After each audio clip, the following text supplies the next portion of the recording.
Hello dear learners, this is your mentor Ratta and आज हमारी polity की क्लास सेकंड है।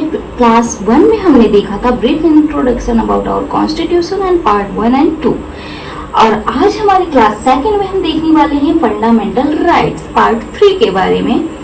फंडामेंटल राइट्स जो कि एक बहुत ही important one of the most important part है ऑफ आवर कॉन्स्टिट्यूशन, इसीलिए इसे मैग्ना कार्टा भी बोला जाता है। एक एक करके हम सब देखते हैं। Let's start the video. Okay class, imagine करो अगर किसी कंट्री में गवर्नमेंट के पास अनलिमिटेड पावर्स हो और सिटीजन्स को कोई पावर कोई राइट दिया ही ना जाए, तो ऐसे में क्या डेमोक्रेसी सर्वाइव करेगी? कभी नहीं। इसीलिए हमारे कॉन्स्टिट्यूशन में हमें फंडामेंटल राइट्स या मूल अधिकार दिए गए हैं। पार्ट 3 आर्टिकल 12 to 35 को कॉन्स्टिट्यूशन का सबसे इम्पोर्टेंट पार्ट माना जाता है, क्योंकि सिटीजन्स के फ्रीडम, इक्वालिटी और डिग्निटी को प्रोटेक्ट करने की बात करता है और यही कारण है कि इसे मैग्ना कार्टा भी बोला जाता है, यानी one of the most important part.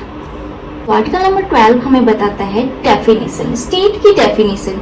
इसमें स्टेट की डेफिनेशन क्या होती है, जिसमें हमारा central government, state government, parliament, state legislature, municipalities, panchayat या ऐसा कोई भी इंस्टीट्यूट या गवर्नमेंट अथॉरिटी जो खुद पे डिपेंडेंट हो, अपने हर फैसले, छोटे से बड़े फैसले लेने के लिए डिपेंडेंट हो खुद पे, तो वो आ जाता है अंडर हमारे आर्टिकल 12 यानी कि स्टेट।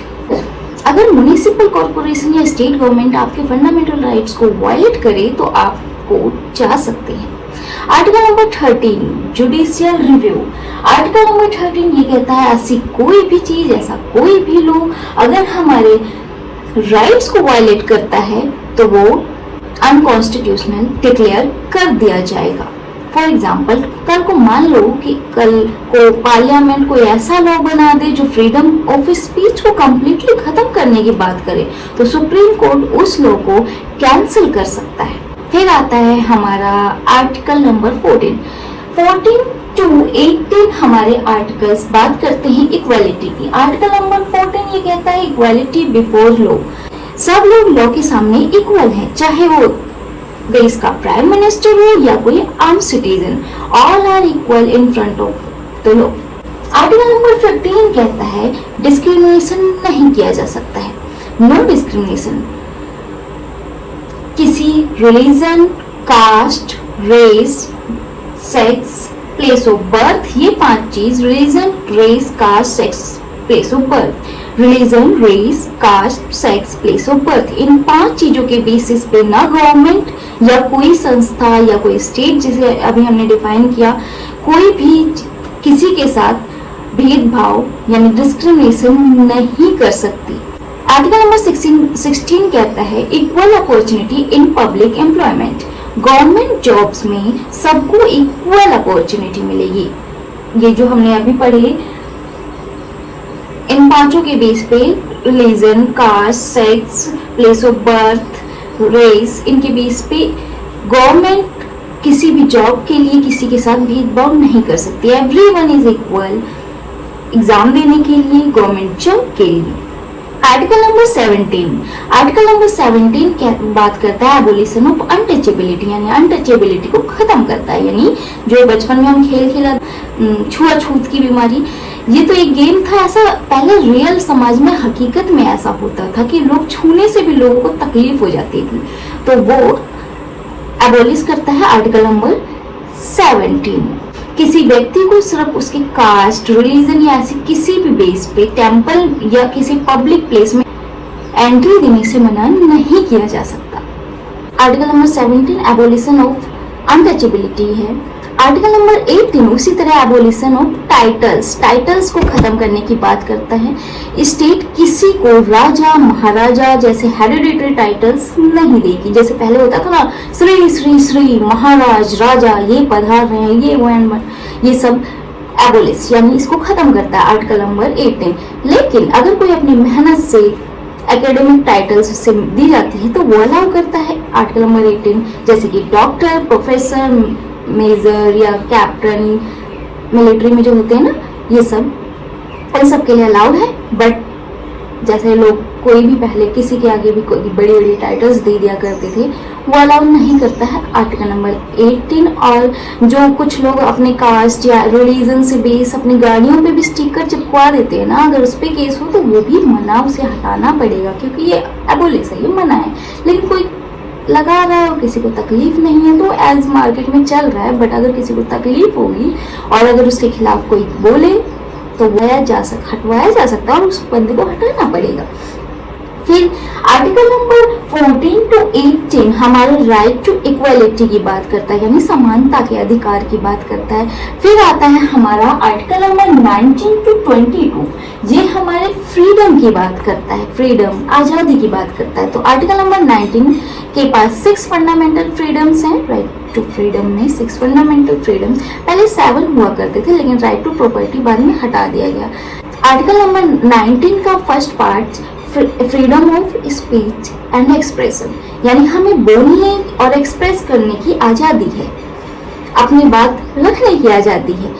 नंबर 2 पे है फ्रीडम ऑफ पीसफुल असेंबली, शांति से मीटिंग या कोई असेंबली ऐसी की जा सकती है जो किसी और को तकलीफ ना दे, शांति से। कंटेंट का 3 बात करता है फ्रीडम ऑफ एसोसिएशन, ऑर्गेनाइजेशन या यूनियन बना सकते हैं लेकिन बशर्ते वो किसी और को तकलीफ ना दे। 4 कहता है फ्रीडम ऑफ मूवमेंट, इंडिया में कहीं भी ट्रैवल कर सकते हैं। नंबर 5 कहता है फ्रीडम ऑफ रेजिस्टेंस, अब ट्रैवल कर लिया है तो अगर कोई सी जगह पसंद आ गई तो वहाँ रह भी सकते हैं, जैसे कि यूपी से आके दिल्ली बस जाओ, हरियाणा से जाके महाराष्ट्र बस जाओ, as per your wish, but बशर्ते कि कोई इलीगल काम करके दूसरे राज्य में जाके छुपने के लिए बसोगे, उसकी कोई आज़ादी नहीं है। नंबर 6 पे फ्रीडम ऑफ प्रोफेशन, कोई भी लीगल प्रोफेशन चूज कर सकता है, कोई भी कोई सा भी, जैसे कि कोई डॉक्टर बन सकता है, पुलिस बन सकता है, इंजीनियर बन सकता है, डॉक्टर बन सकता है, वो अपनी शॉप खोल सकता है, इसकी आज़ादी है। ये फ्रीडम्स एब्सोल्यूट नहीं है, ध्यान रखना, रीजनेबल रिस्ट्रिक्शंस लगाए जा सकते हैं।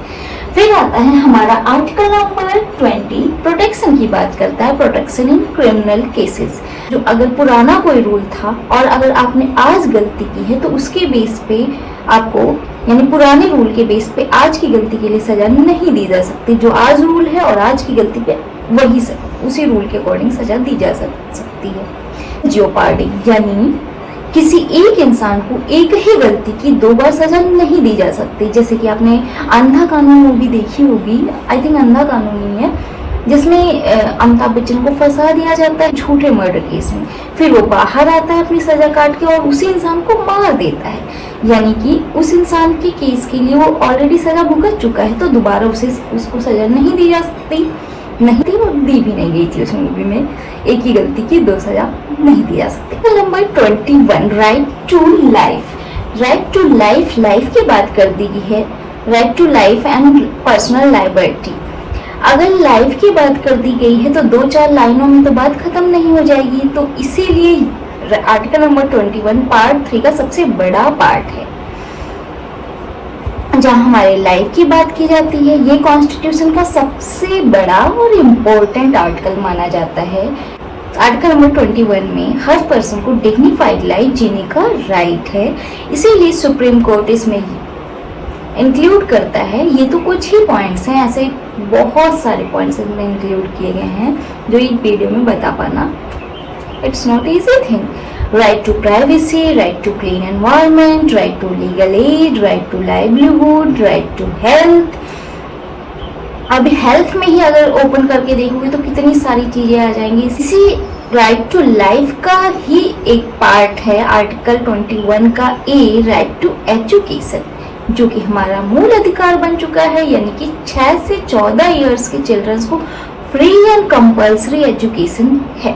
अगर जिनके पेरेंट्स एलिजिबल नहीं है कि वो अपने बच्चों को पढ़ा पाएँ तो उनके लिए ये फ्री एंड कंपल्सरी एजुकेशन इस आर्टिकल के अकॉर्डिंग है, गवर्नमेंट में या कहीं पे भी वो ले सकते हैं। 86th कॉन्स्टिट्यूशनल अमेंडमेंट के एक्ट के द्वारा इसको ऐड किया गया था, किसको, आर्टिकल नंबर 21 के ए को, यानी राइट टू एजुकेशन को। पहले ये हमारा लीगल राइट था, बाद में ये हमारा फंडामेंटल राइट बन गया। Article number 22, protection against arrest.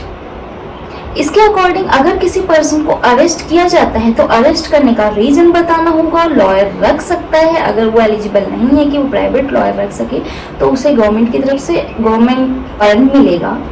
24 hours के अंदर ही मजिस्ट्रेट के सामने प्रेजेंट करना होगा। किसको? पुलिस वालों को, जो कि अपने पुलिस स्टेशन में बिठा के रख लेते हैं, तो वो 24 घंटे से ज़्यादा नहीं रख सकते, उन्हें कोर्ट के आगे प्रेजेंट करना होगा।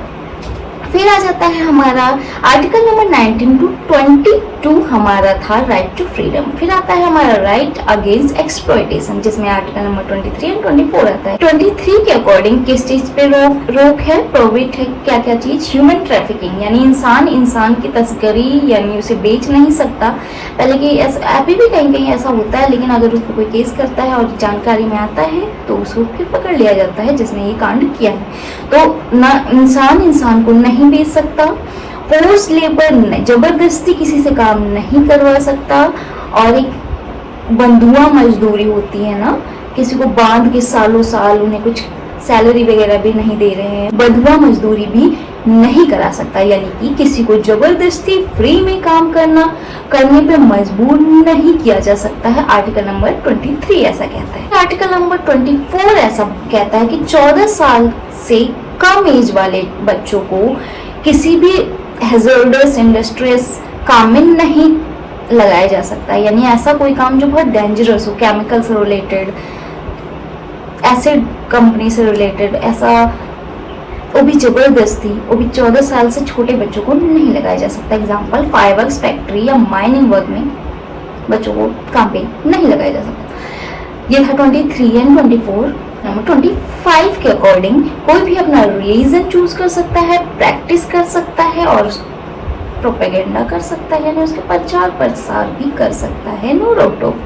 आर्टिकल नंबर 26 कहता है रिलीजियस इंस्टीट्यूशंस को मैनेज कर सकते हैं। फिर आता है हमारा आर्टिकल नंबर 27, किसी स्पेसिफिक रिलीजन को प्रमोट करने के लिए टैक्स नहीं लगाया जाएगा।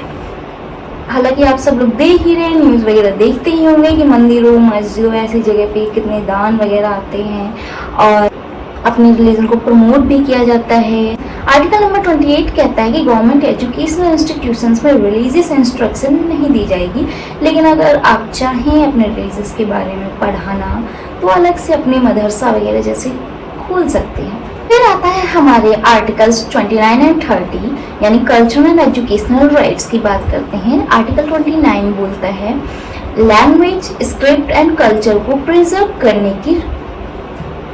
करने का राइट है, यानी अपनी कोई भी धरोहर, कोई भी पुरानी किताबें वगैरह किताबें, टेज, मॉन्यूमेंट्स वगैरह प्रिजर्व कर सकते हैं आर्टिकल नंबर 29 के अकॉर्डिंग।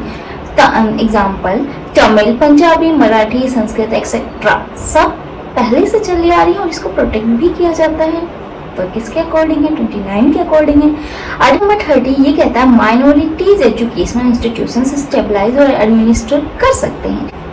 इंडिया है, इसमें अलग अलग धर्म है, लेकिन अगर कोई माइनॉरिटी में अपनी मतलब किसी जगह पे है और वो कम संख्या में है तो वो इंस्टीट्यूशन अपना कॉलेज चला सकते हैं, उन पे कोई रोक टोक नहीं होगी। किसके अकॉर्डिंग? आर्टिकल नंबर 30 के अकॉर्डिंग। तो आर्टिकल नंबर 31 के बारे में ज़्यादा पढ़ने की आवश्यकता नहीं है, क्योंकि अभी article number 31 right to property था, लेकिन अब ये हटा दिया गया है। अब हटा दिया गया है तो कहीं तो रखा गया होगा। 4th कॉन्स्टिट्यूशनल अमेंडमेंट के एक्ट के बाद इसको फंडामेंटल राइट से हटा के कहाँ रखा गया है? 300A आर्टिकल में, यहाँ से उठा के वहाँ फेंक दिया गया है। Right to property fundamental right नहीं है, ये लीगल राइट बन चुका है। फिर आता है हम right to constitutional remedies, article number 32। अगर कोई फंडामेंटल राइट वायलेट हो जाए तो सिटीजन डायरेक्टली, ना डिस्ट्रिक्ट कोर्ट ना हाई कोर्ट, डायरेक्टली आप सुप्रीम कोर्ट जा सकते हैं। ये किसके अकॉर्डिंग? आर्टिकल नंबर 32 के अकॉर्डिंग। जैसे मान लीजिए कि आपको बहुत सारी टेस्टी चीजें लाके सामने रख दी गई हैं, लेकिन आपको खाने का मौका ही ना दिया जाए तो कैसा लगेगा? ये कुछ वैसा ही है बिना आर्टिकल 32 के, कि इतने सारे राइट्स आपको दे दिए गए हैं, लेकिन आपको अपने पे लागू करवाने के लिए, आपको अपने पे यूज करने के लिए कोई मौका ही ना दिया जाए तो कैसा रहेगा? तो यह आर्टिकल नंबर 32 वहाँ हमें हेल्प करता है कि अगर आपके साथ कोई आपका राइट वायलेट हो रहा है तो डायरेक्ट 32 के अकॉर्डिंग आप जा सकते हैं सुप्रीम कोर्ट। इसीलिए डॉक्टर बी आर अम्बेडकर के द्वारा इसे हार्ट एंड सोल कहा गया है, heart and soul of the constitution. किसको? Article number 32। आर्टिकल नंबर 32 में 5 राइट्स आते हैं। हैबियस कॉर्पस, यानी कि अरेस्ट किया है पर्सन को तो उसको कोर्ट के सामने पेश करना होगा, हैबियस कॉर्पस ये कहता है। फिर है मैंडेमस, पब्लिक अथॉरिटी को ड्यूटी परफॉर्म करने का ऑर्डर, कहाँ से? पार्लियामेंट से या गवर्नमेंट से मिलता है। प्रोविजन यानी रोक भी लगाई जा सकती है, लोअर कोर्ट्स को हायर कोर्ट्स प्रोसीडिंग के लिए ऑर्डर दे सकते हैं। किसके? 32 के प्रोविजन के अकॉर्डिंग, 32 आर्टिकल के प्रोविजन के according. Certiorari higher court lower court के को ऑर्डर को क्वेश्चन कर सकता है।